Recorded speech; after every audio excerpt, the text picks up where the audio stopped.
Всем привет! И это мой второй персонаж для канала. Ага.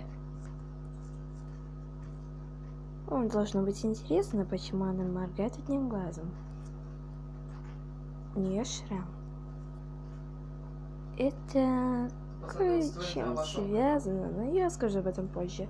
А пока вот информация о моем втором персонаже канала.